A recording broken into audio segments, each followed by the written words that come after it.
Tanggal 20 Februari tahun 1945. Aku tidak tahu bagaimana aku akan dapat menulis begitu banyak, sebab aku mendengar bahwa Yesus bermaksud muncul bersama Injil sebagaimana ia menjalaninya, dan aku menderita sepanjang malam mengingat-ingat penglihatan berikut ini.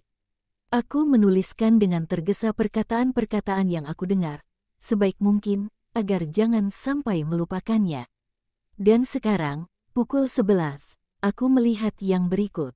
Yesus sekali lagi berada di rumah Lazarus. Dari apa yang aku dengar, aku menyimpulkan bahwa Hari Raya Pondok Daun telah selesai dirayakan dan bahwa Yesus telah kembali ke Betania atas desakan sahabatnya, yang tidak pernah suka terpisah dari Yesus. Aku juga tahu bahwa Yesus berada di rumah Lazarus hanya bersama Simon dan Yohanes, sementara yang lainnya tersebar di wilayah. Akhirnya aku mengerti bahwa akan diadakan semacam pertemuan antar teman dan kawan, yang masih setia kepada Lazarus, yang telah mengundang mereka agar mereka dapat bertemu dengan Yesus.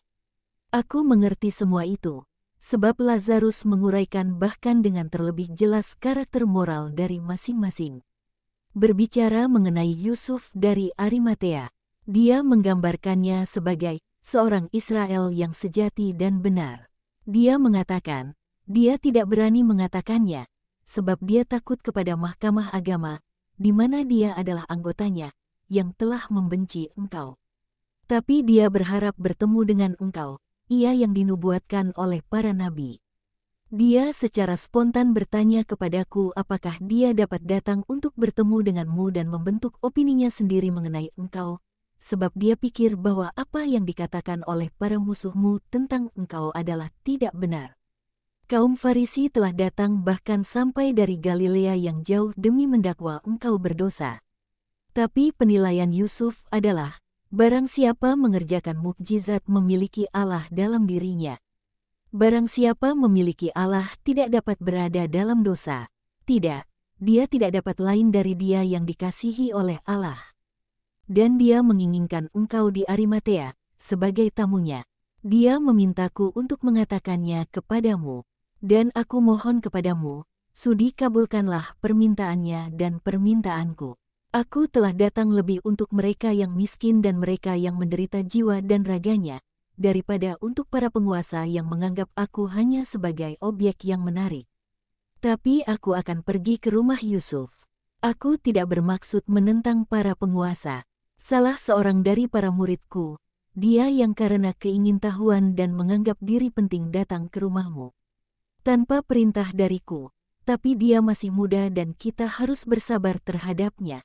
Dia dapat memberikan kesaksian akan hormatku terhadap golongan penguasa yang memproklamirkan diri sebagai para pelindung hukum, dan yang mereka maksudkan adalah para penopang yang maha tinggi. Oh, Bapa yang kekal menopang dirinya sendiri oleh dirinya sendiri. Tak seorang alim ulama pun pernah memiliki hormat yang sama seperti yang aku miliki bagi para pejabat bait Allah. Aku tahu, sangat tahu, tapi hanya yang terbaik menyebut sikap yang demikian dengan istilah yang tepat. Sementara yang lain menyebutnya munafik. Orang memberikan apa yang dia miliki dalam dirinya, Lazarus. Benar, tapi pergilah kepada Yusuf. Dia ingin bertemu denganmu Sabat mendatang. Aku akan pergi. Kau dapat memberitahunya, juga Nikodemus baik. Ya, dia mengatakan kepadaku, dapatkah aku menyampaikan kepadamu sedikit kritik mengenai salah seorang muridmu? Ya, silakan. Jika dia itu seorang yang baik, maka dia akan mengatakan apa yang baik. Jika tidak baik, maka dia akan mengkritik suatu pertobatan. Sebab roh memberi terang kepada roh manusia, jika dia adalah seorang yang benar, dan roh manusia yang dibimbing oleh roh Allah memiliki kebijaksanaan yang lebih dari yang dimiliki manusia dan dapat membaca kebenaran dalam hati. Dia mengatakan kepadaku, aku tidak mengkritik kehadiran orang-orang yang tidak terpelajar ataupun pemungut cukai di antara para murid Kristus. Tapi aku menganggap tidak pantas menjadi salah seorang muridnya, laki-laki yang aku tidak tahu apakah dia berpihak padanya atau menentangnya, tapi dia seperti bunglon yang mengambil warna dan tampilan dari apa yang ada di sekitarnya. Itu Iskariot, aku tahu, Tapi percayalah kepadaku, pemuda adalah anggur yang berfermentasi dan lalu menjadi dimurnikan. Ketika berfermentasi dia mengembang dan berbuih dan meluber ke segala penjuru akibat daya yang berlebihan. Angin musim semi berhembus ke segala penjuru dan kelihatan sebagai daun-daun gila yang memporak-porandakan. Tapi itu adalah angin kepada siapa kita harus berterima kasih atas bunga-bunga yang subur. Yudas adalah anggur dan angin. Tapi dia tidak jahat. Perilakunya menyusahkan dan mengganggu, bahkan menyakiti dan menyebabkan orang menderita. Tapi dia tidak sepenuhnya jahat, dia adalah anak kuda jantan yang garang. Engkau yang mengatakannya demikian, aku tidak layak untuk menilainya. Aku masih merasakan kepahitan akan kenyataan bahwa dia memberitahu aku bahwa engkau melihat dia, Magdalena.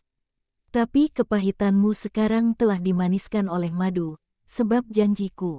Ya, tapi aku ingat saat itu. Kepedihan tidak terlupakan bahkan meski sudah berakhir.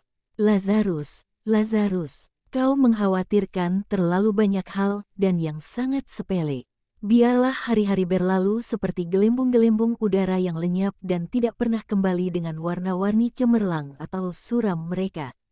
Dan lihatlah surga. Surga tidak lenyap, itu untuk orang-orang benar.